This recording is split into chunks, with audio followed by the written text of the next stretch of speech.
Iconic star Allu Arjun ಏನಾದ್ರೂ ಮಾಡಿದ್ರೆ ಅದು ಎಲ್ರಿಗೂ ಅಪೀಲ್ ಆಗೋ ಹಾಗೆ ಮಾಡ್ತಾರೆ ಅನ್ನೋದಂತೂ ಸತ್ಯ. ಈ ಹಿಂದೆ ಅಲ್ಲು ಅರ್ಜುನ್ ಅವರ ಜಾತ್ರೆಯ ಪೋಸ್ಟರ್ ಸಖತ್ ವೈರಲ್ ಆಗಿತ್ತು. ನೀಲಿ ಬಣ್ಣದ ಮೇಕಪ್ ಧರಿಸಿ ಕೊರಳಿಗೆ ನಿಂಬೆ ಹಾರ ಹಾಕಿಕೊಂಡು ಸೀರೆ ಉಟ್ಟು ದೇವಿ ರೀತಿಯ ಲುಕ್ ನಲ್ಲಿ ಅಲ್ಲು ಅರ್ಜುನ್ ಮಿಂಚಿದ್ರು. ಈಗ ಪುಷ್ಪ 2 ಟ್ರೇಲರ್ ನಲ್ಲಿ ತಾರಕ್ ಪೊನ್ನಪ್ಪ ಮೇಕಪ್ ಸಹ ಜಾತ್ರೆ ಮೇಕಪ್ ರೀತಿಯೇ ಇದೆ. ವ್ಯತ್ಯಾಸ ಅಂದ್ರೆ ತಾರಕ್ ಅವರ ಅರ್ಧ ತಲೆಯನ್ನ ಬೋಳಿಸಲಾಗಿದೆ. ತಾರಕ್ ಅವರ ಪಾತ್ರ ಟ್ರೇಲರ್ ನಲ್ಲಿ ಅತ್ಯಂತ ಕಡಿಮೆ ಇದೆ, ಆದ್ರೂ ಸಹ ಅವರ ಮೇಕ್ ಓವರ್ ಭಾರಿ ಸದ್ ಮಾಡ್ತಾ ಇದೆ. ಎಲ್ಲಾ ಕಡೆ ಸಿಕ್ಕಾಪಟ್ಟೆ ವೈರಲ್ ಆಗ್ತಾ ಇದೆ.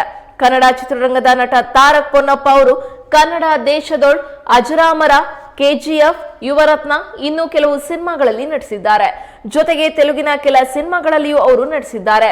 CSI ಸನಾತನ, ರಜಾಕರ್, ಇತ್ತೀಚೆಗೆ ಬಿಡುಗಡೆಯಾದ ಜೂನಿಯರ್ NTR ನಟನೆಯ ದೇವರ ಸಿನಿಮಾದಲ್ಲಿ ಕೂಡ ಸೈಫ್ ಅಲಿ ಖಾನ್ ಮಗನ ಪಾತ್ರದಲ್ಲಿ ತಾರಕ್ ನಟಿಸಿದ್ದಾರೆ.